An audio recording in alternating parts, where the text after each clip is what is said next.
Compañeros, vamos a iniciar la sesión haciendo un repaso de lo que hemos visto en la lectura anterior.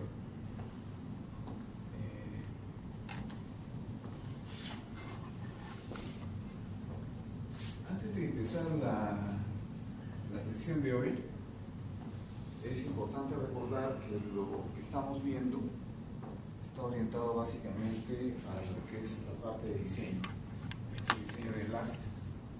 Diseño de enlaces punto a punto, diseño de enlaces punto multipunto es el objetivo final del curso, porque ahí con ello se resuelve todos los conocimientos que hemos aprendido a la fecha. Esto, la lectura 4 nos sirve de base para poder realizar los conocimientos previos al diseño de enlaces punto a punto. Dentro de los conocimientos que hemos aprendido desde la clase pasada están lo que es fuentes de emisión láser y fuentes de emisión LED, ¿no? Y dentro de estos hemos aprendido los diferentes tipos que hay de estas fuentes de emisión. Por ejemplo, en lo que es diodos LED, no hemos aprendido a identificar cómo es el proceso de emisión espontánea, ¿no? Esto, por ejemplo, LEDs comunes, cómo es que al aplicar una energía eléctrica se produce inmediatamente una inversión de población y con ello tanto los portadores tipo P, tipo N, es decir, electrones y huecos, cómo es que se concentran hacia la región central de la, digamos, región activa, y ahí se produce la combinación entre pares electrón-hueco. Los pares electrón-hueco son los que van a generar la emisión, que tiene características, como ya se mencionaron, o sea, no tiene la misma fase, no tiene la misma longitud de onda, tiene un ancho espectral amplio, no es coherente, es divergente a la emisión, y su ancho espectral es relativamente amplio. Lo que hemos visto en cuanto a los LEDs comunes, ¿no? A diferencia de los LEDs comunes, los LEDs de comunicaciones tienen en la región activa una dimensión y tamaño próximo al diámetro del núcleo de la fibra óptica. Eso se reduce sustancialmente esta región activa con la intención de poder ingresar la mayor cantidad de luz hacia el núcleo de la fibra. Hemos aprendido de que existen dos tipos de LEDs que son los más utilizados en comunicaciones. ¿Cuáles son los LEDs de comunicaciones que hemos visto? Los SLED, los SLED y los LED, ¿verdad? Básicamente se diferencian en la forma como se transmite la señal de luz. En el primer caso, en los SLED, la emisión es transversal a la región activa, y en los LED, la transmisión de la señal de luz es lateral hacia la fibra óptica. Es decir, tenemos una guía de onda plana en el caso de los LEDs tipo E y L, que hace de que la dirección que siga la luz sea paralela al eje de la región activa. Eso es en cuanto a los LEDs de comunicaciones, y en cuanto a los LEDs, a los láser, ¿no? Hemos visto también los láser, que son fuentes de emisión por emisión estimulada. Hemos visto el comportamiento de los láser, a diferencia de los LEDs, la emisión que se genera tiene adicionalmente un proceso que es la emisión estimulada propiamente. Vemos que en este caso hay dos tipos de láser, los DFB y los BCC, ¿no? Los láser DFB tienen cierta característica, no sé si recuerdan la característica que tienen estos láser en cuanto a la región activa, ¿recuerdan? Que hace que la longitud de onda principal y la longitud de onda secundaria en cuanto a diferencia de amplitud sean muy diferenciadas, es decir, la evolución secundaria es muy pequeña comparada con la longitud de onda principal, ¿no? Se aproxima, digamos, a una fuente de visión ideal en la cual solo tenemos una longitud de onda. Eso hace que estos dedos láser se utilicen para transmisiones a grandes distancias, esa característica que tiene, y que lo da justamente la característica de corrugación que tiene estos láser, ¿no? Y los otros son los BCCL, que tienen un ancho de banda menor, pero su característica principal es que son miniaturizables. Se pueden organizar en matrices y tienen una alta densidad. Se puede pensar en tener BCCL de distintas longitudes de onda, y con ello podríamos estar pensando en portadoras de diferente lambda. Eso es lo que vimos ayer. Hablamos ahora sobre lo que es la detección óptica también. ¿Cuáles son los procesos que se dan en la detección óptica? Uno de ellos es la generación, ¿no? Generación de electrones a partir de los fotones que inciden sobre los fotodiodos, y lo otro es el transporte, ¿no? El transporte de los electrones, el acarreo de los electrones que hacen. Son convertidos a buenas noches. El acarreo de los electrones que son producidos por esta absorción de los fotones que van incidiendo sobre el fotodetector. Hemos visto que hay dos tipos de fotodiodos, unos son tipo PIN y los otros APD. ¿Qué característica tiene el fotodiodo tipo PIN? ¿Recuerdan? Con respecto a un fotodiodo común.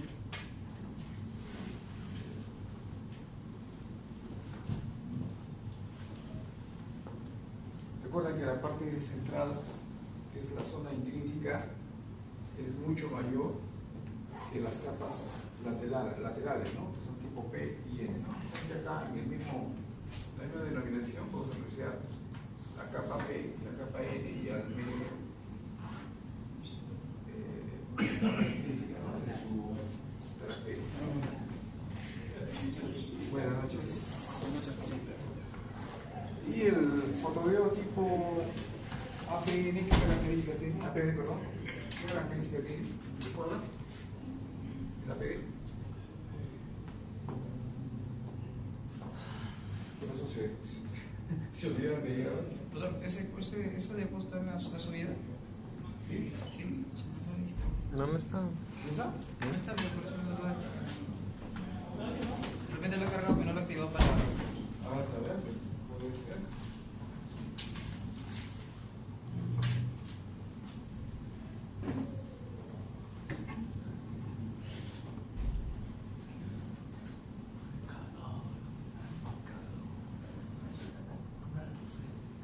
Tiene razón.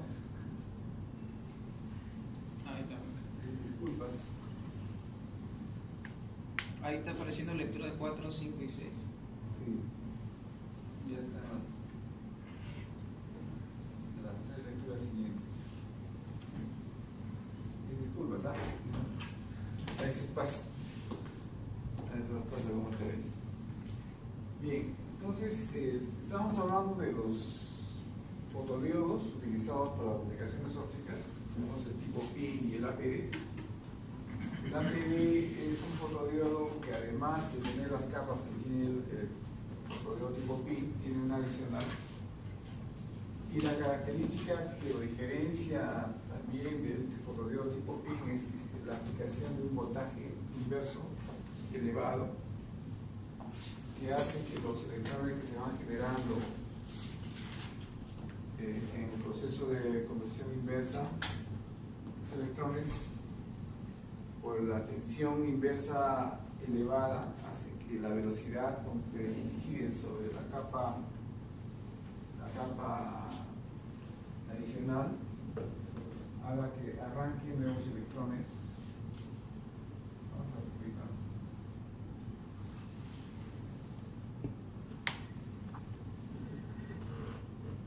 Podemos apreciar las capas que tiene este tipo de fotodiodo.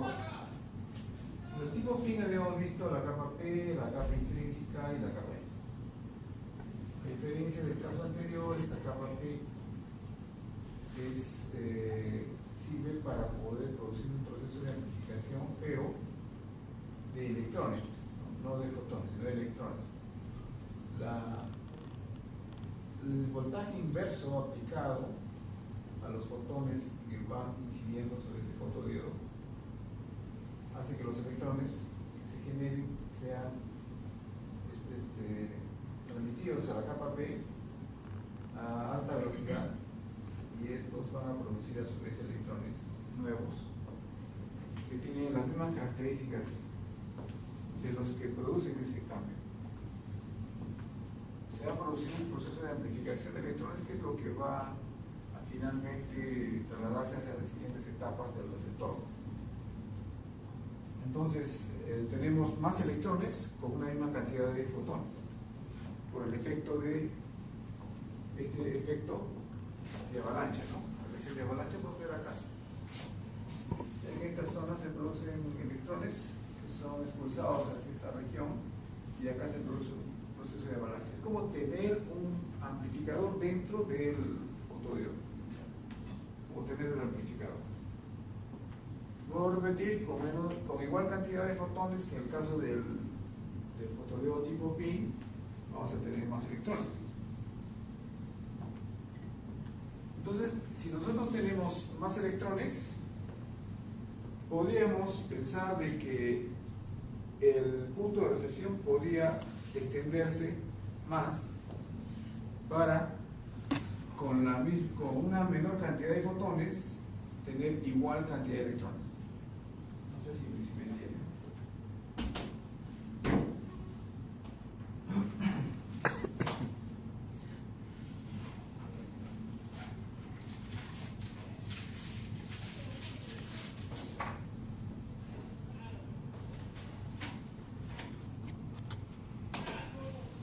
Este aspecto es importante para poder entender.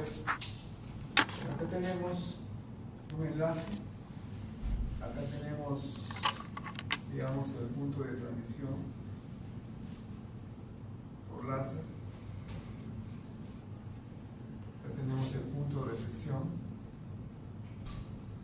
y con un, digamos, fotodetector tipo PIN podríamos tener un nivel, digamos, de señal.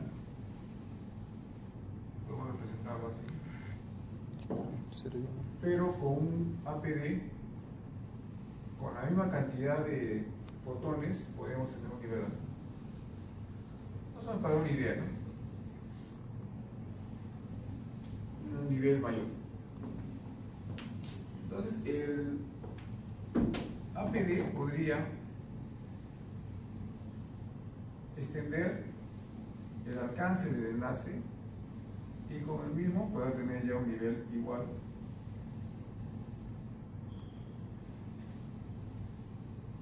¿No?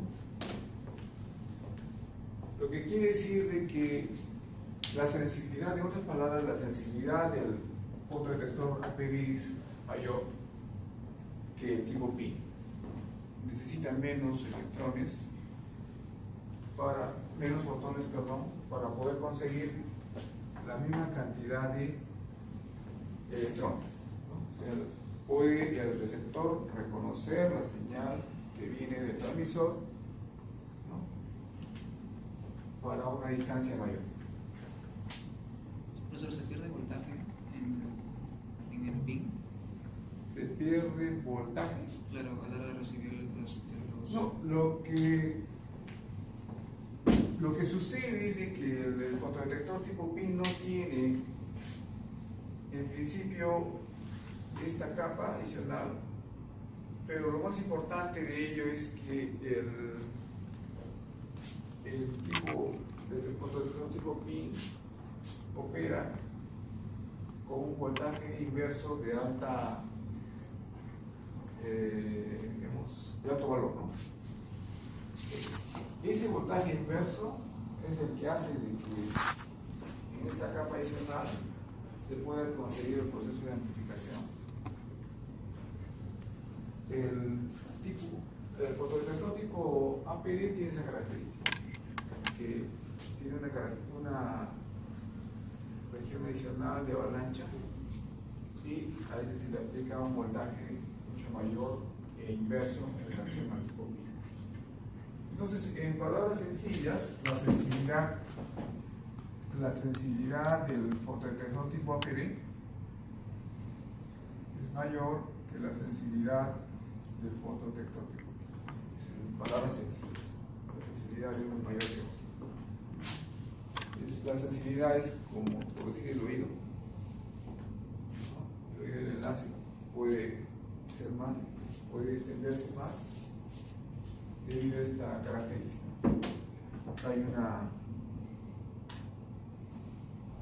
margen que permite extender el enlace.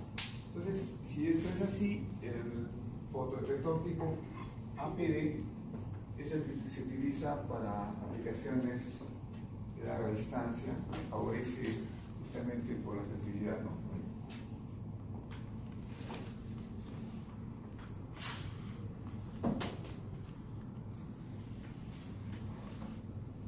Bien, eso es en concreto lo que hemos visto en la lectura anterior. Lo que vamos a ver ahora, que es la lectura complementaria 4B, vamos a ver el diseño de un enlace básico.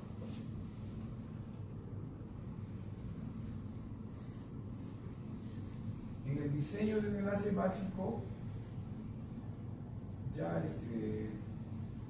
vamos a poder resumir varios conocimientos que hemos aprendido, ¿no? Nos permite calcular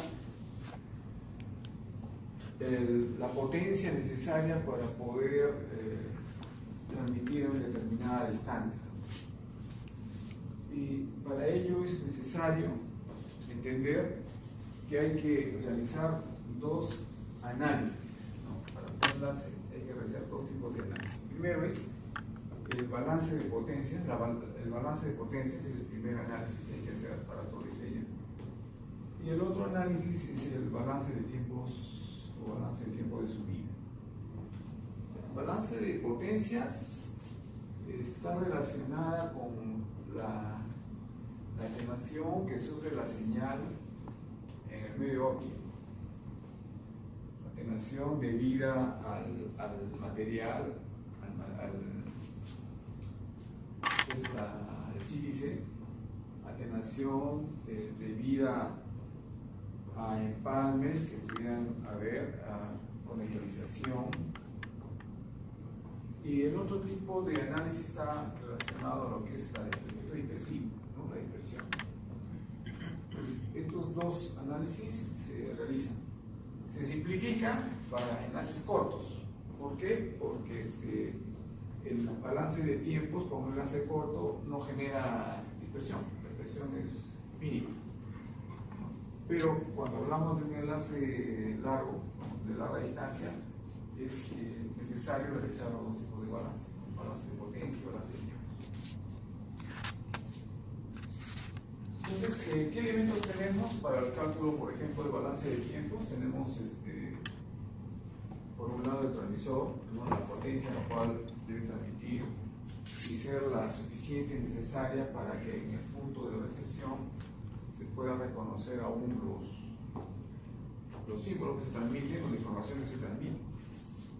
También es necesario entender de que para una distancia determinada, que digamos está bien, el transmisor puede transmitir a una distancia determinada y el receptor puede escuchar y reconocer los símbolos, pero es necesario también considerar un margen de seguridad, ¿no? Ese margen de seguridad para cambios que se van a dar en el tiempo, en el envejecimiento de la fibra O sea, conforme avanza el tiempo, la fibra va deteriorándose internamente debido a la humedad, debido al polvo, debido al medio ambiente. Entonces, sus características de atenuación van a incrementarse. Y entonces es necesario que tenga un margen de seguridad, es decir, la potencia con la cual transmite el transmisor debe ser un poco mayor. Ese poco mayor es justamente el margen de seguridad que se debe adoptar. ¿Cuánto se debe adoptar? Bueno, lo que dice la OIT, más o menos típico 5 dB, ¿no? 5 dB. El diseñador puede tener la facultad de adicionar, por ejemplo, 10 dB de seguridad. Y con eso ya garantiza el tiempo de vida de la fibra óptica hasta que, bueno, se retire, ¿no? Hasta que ya deje de operar. O por cambio de tecnología. Entonces, vuelvo a repetir, las consideraciones que debe tenerse es la potencia del transmisor debe ser tal que considere la caída que tiene potencia óptica a través del medio por factores como es el material genera una curva determinada de atenuación, las pérdidas de potencia por debido a los conectores, a los empalmes, ¿no? Y adicionalmente debe considerarse un margen de seguridad para cambios futuros. Puede también producirse la adición de nuevos empalmes, por decir, se daña la fibra, es necesario empalmarla con otro tramo, entonces hay que considerar también ello y evitar que tenga un diseño muy apretado, el cual finalmente no se puede recuperar la información. ¿Ya? Profe, ¿eso según usted cuánto me dices la potencia de transmisor? ¿Perdón? ¿La potencia de transmisor cuánto es? La potencia del transmisor debe ser igual a la caída que tiene en potencia, nivel de potencia hasta el punto de recepción más el margen de seguridad.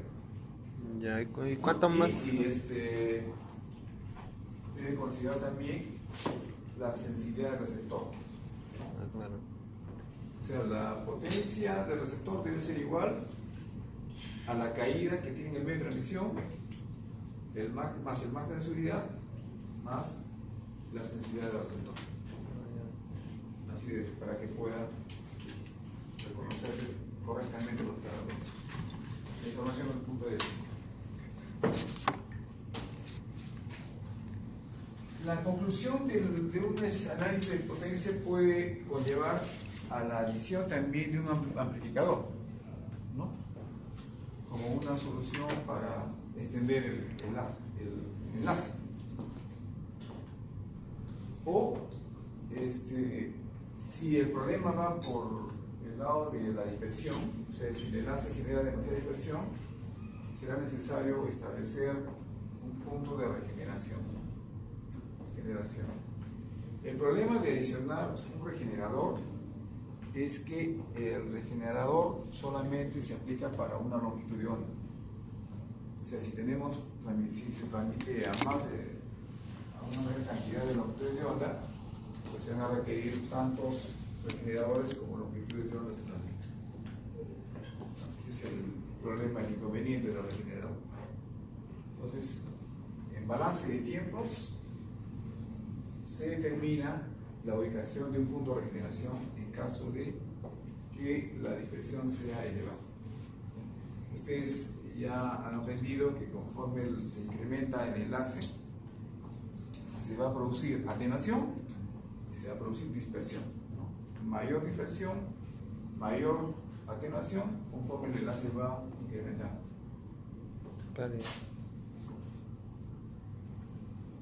Bien, ¿qué factores para esta lectura complementaria, que es la 4A, vamos a considerar un enlace analógico, ¿no?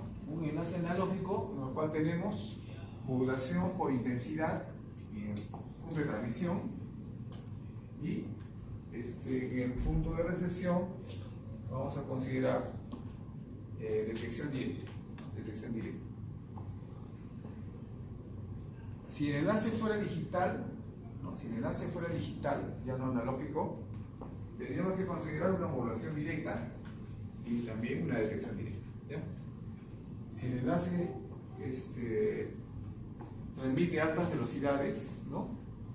Tendríamos que considerar un modulador coherente y un detector coherente, ¿no? ¿Y para qué casos es? En caso, por ejemplo, de DWDM, que definitivamente vamos a tener que hablar sobre moduladores coherentes y detectores coherentes y longitudes de onda coherentes. Ya, en este primer caso, que es el más sencillo, el más simple, que nos va a permitir definir bases, vamos a considerar un modulador por intensidad y un detector directo, ¿no? ¿Qué factores son necesarios considerar? Primero, ¿qué ancho de banda de operación se va a requerir? ¿Qué ancho de banda de operación se va a requerir? ¿Qué volumen de información se va a transmitir? El ancho de banda en fibra óptica multimodo. El salto de índice finalmente es menor que 200 MHz, pero no vamos a considerarlo porque no se utiliza este tipo de fibra multimodo para aplicaciones comerciales. Básicamente se utiliza para propósitos didácticos. Entonces, esto no vamos a considerar porque es para propósitos didácticos, no es para aplicaciones comerciales. Para aplicaciones comerciales se utiliza la fibra óptica multimodo de índice graduado. Y el ancho de banda está en este orden, ¿no? Menor de 200 MHz. En fibra óptica monomodo es mayor a 1 GHz. Entonces, para aplicaciones LAN, por ejemplo, tenemos fibra óptica multimodo, y para aplicaciones WAN, fibra óptica monomodo, ¿no? WAN y MAN, ¿no? Bueno, es en cuanto a el ancho de banda requerido. ¿Qué tipo de fuente de emisión vamos a requerir? Utilizar. Si son aplicaciones cortas tipo LAN, pues un led de comunicaciones es suficiente. Si son aplicaciones de mediana y gran distancia, pues el láser es el más utilizado.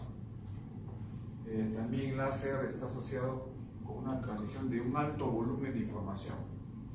O sea, no solamente es por la distancia, sino también por un alto volumen de información, un ancho de banda mayor, ¿no? Entonces, ahí tenemos dos factores que hay que considerar. ¿Cuál elegir? Después, ¿qué tipo de detector vamos a utilizar? ¿No? Tenemos dos tipos de detector que hemos estudiado, el tipo PIN y el APD. Para aplicaciones cortas y medianas, el tipo PIN es adecuado, pero para aplicaciones ya a distancias mayores, el APD es el que se requiere utilizar. La modulación, hemos visto diferentes tipos de modulación y ahí tenemos que considerar qué tipo de modulación utilizar. En este caso, para este ejemplo, para este primer caso, la modulación es analógica, ¿no? Modulación analógica. Es decir, que los cambios de la portadora óptica van siguiendo los cambios que se producen en la señal eléctrica que genera la señal modulante. En este caso, la corriente eléctrica, la señal eléctrica, tiene una variación continua, no pulsante, y esa es la que va a seguir la señal portadora óptica. Si fuera una transmisión digital, pues la modulación que se requeriría utilizar sería necesariamente digital. Puede ser, si es para bajas velocidades, puede ser una modulación con retorno a cero o sin retorno a cero tipo OCA. Después otro punto que hay que considerar es la distancia entre la fuente y el receptor, cuál es la longitud entre la longitud del trayecto. Esto coincide directamente en cuanto a la atenuación, ¿no? Atenuación y presión. El otro aspecto es el criterio de calidad, es decir, la relación señal a ruido o la tasa de errores, ¿no? Que se denomina VER, la tasa de errores. finalmente el margen de enlace, el margen de seguridad, que va a servir para compensar cambios a futuro, ya debidos a empalmes nuevos, con autorizaciones nuevas, a envejecimiento del cable por razones climáticas o por razones pues, del medio ambiente, ¿no? A veces, por ejemplo, acá en la ciudad de Lima, la fibra óptica se envejece más rápido por el alto contenido que tenemos de monóxido. El monóxido se combina con el polvo y produce una grasa que se inserta en la fibra óptica, ¿no?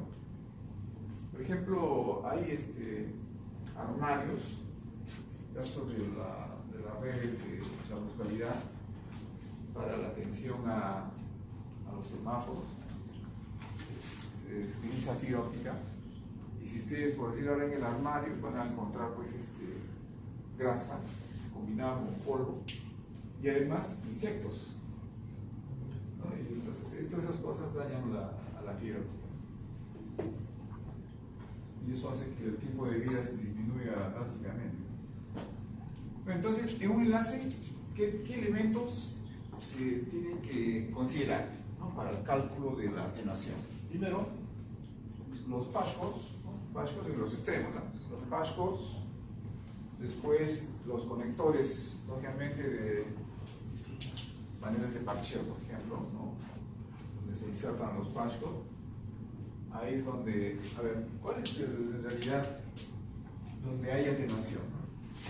Consideremos en forma macroscópica dos conectores, ¿no? Acá hay un espacio y este espacio es el que produce la pérdida. Entonces, tenemos acá el cable de fibra óptica por un lado y otro lado. Y estos dos elementos, por ejemplo, se conectan a través de lo que viene a ser un adaptador. Su función del adaptador únicamente es enfrentar los conectores. Este es el conector ahora. Entonces, la luz debe salir de uno de ellos hacia el otro. Y no debe de haber pérdidas, ¿no? Se producen las pérdidas por esta separación que se da. Esta separación es donde produce pérdida de acoplamiento.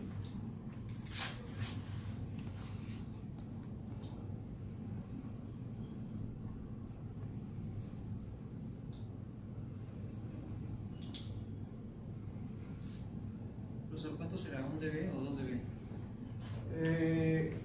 Más o menos, por cuestiones prácticas, se considera para un lado del enlace hasta máximo 3.5. Hasta máximo. Lógicamente que si los conectores, por ejemplo, son hechos en campo, a mano, eso va a producir mayor atenuación. Si son en fábrica, pues la atenuación va a ser pequeña. El problema es justamente cuando hay más mano de obra y entonces se produce mayor atenuación. El otro problema es debido al empalme. El empalme no es otra cosa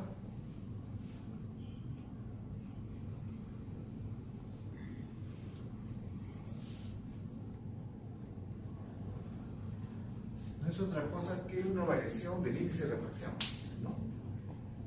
Una variación del índice de refracción, porque ahí en la fusión se va a producir una variación y eso va a generar atenuación. Entonces tenemos pérdidas por los conectores, pérdidas debidas a los empalmes. Los empalmes se producen, por ejemplo, cuando se quiere que el extremo del cable se pueda conectar ya hacia el transmisor.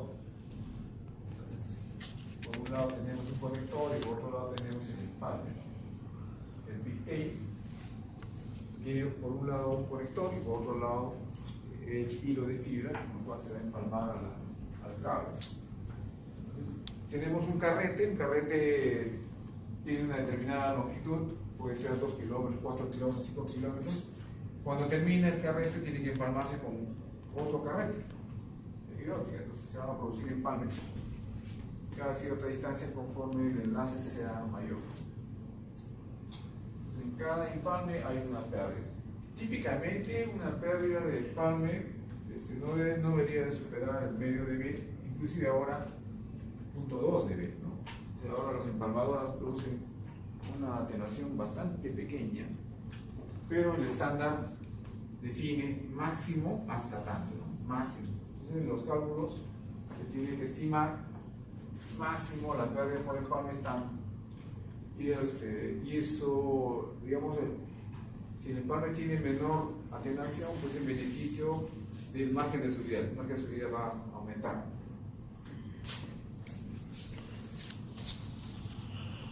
Entonces, ¿qué tenemos? Que la potencia, aquí tenemos ya la relación, o sea, la potencia mínima del transmisor debe ser igual a la, digamos, potencia con la cual el receptor va a poder reconocer sin ningún problema los caracteres que van llegando, ¿no? Eso se denomina sensibilidad del receptor, ¿no? Sensibilidad del receptor. O sea, hasta cuánto dB puede reconocer correctamente los caracteres, la información que viene del transmisor. Más la atenuación debida a todos los factores que se han mencionado anteriormente y más el margen de seguridad. Esa sería la relación.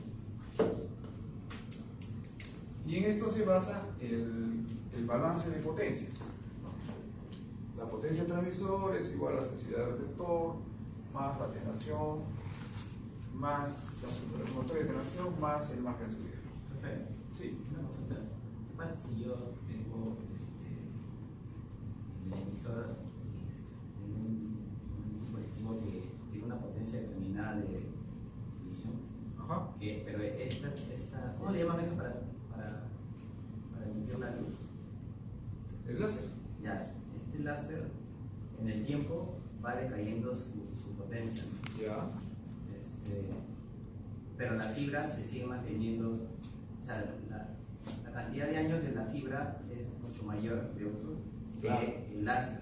Claro. Entonces, ¿qué pasa si yo en el tiempo ya digo que el láser ya decayó su potencia? Entonces tengo que reemplazarlo con otro. Claro. Pero la fibra en los años va decayendo su calidad, ¿no? Entonces, yo debería de adecuar la potencia del láser con la fibra, o debería hacer el cambio de... No, no tiene que ver una cosa con la otra, ¿no?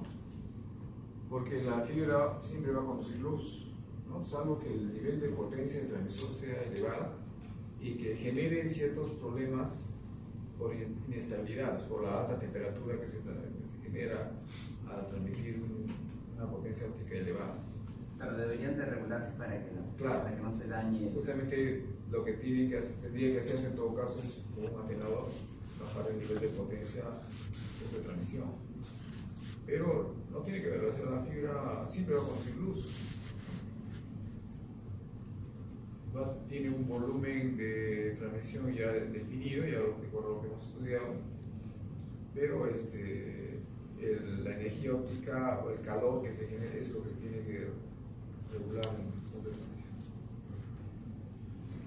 Entonces, bueno, en cuanto a los factores que generan atenuación, tenemos, debido a la misma fibra óptica que tiene una caída exponencial conforme la distancia va incrementándose, se expresa en dB por kilómetro. La atenuación debida a empalme, la atenuación debida a conectores y la atenuación por inserción. La atenuación por inserción es lo que sucede en los extremos.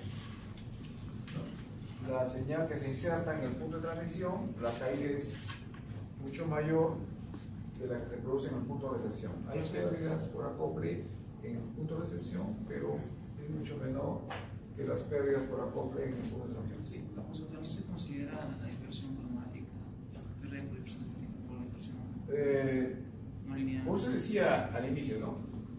Tenemos que considerar el siguiente escenario, ¿no? Este es un enlace sencillo. Ideal. Estamos hablando de un enlace corto,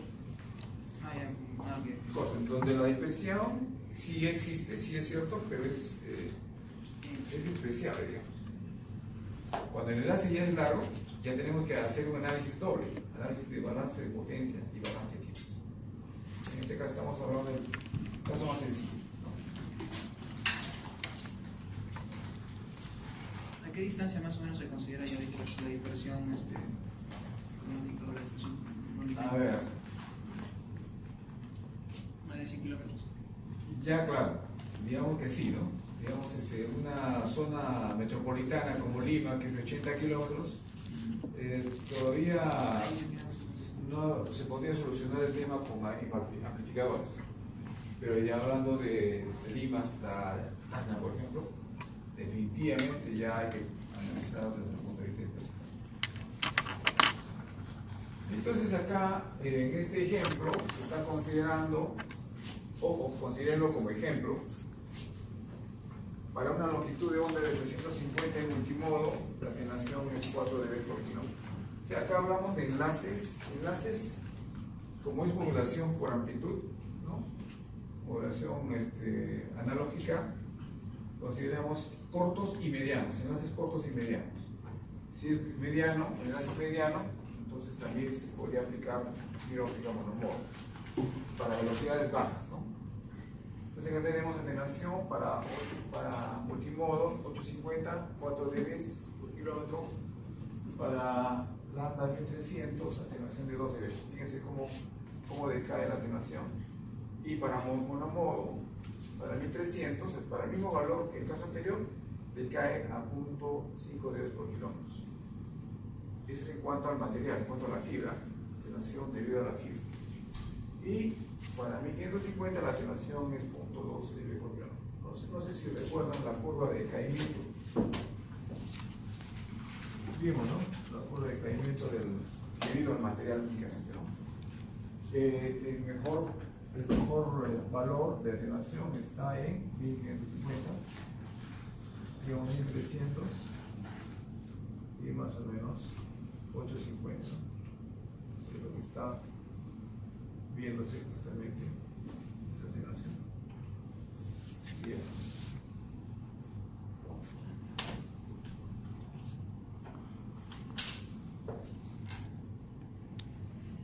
Atenuación por empalmes, 0.2 dB máximo, 0.2 dB máximo. Atenuación por conectores, en cada extremo, 3.5 dB máximo. Atenuación por inserción, en el lado del transmisor, si es LED, 15 dB, y si es láser, 3 dB. En el punto de recepción, la atenuación por inserción es despreciable. Con esos parámetros vamos a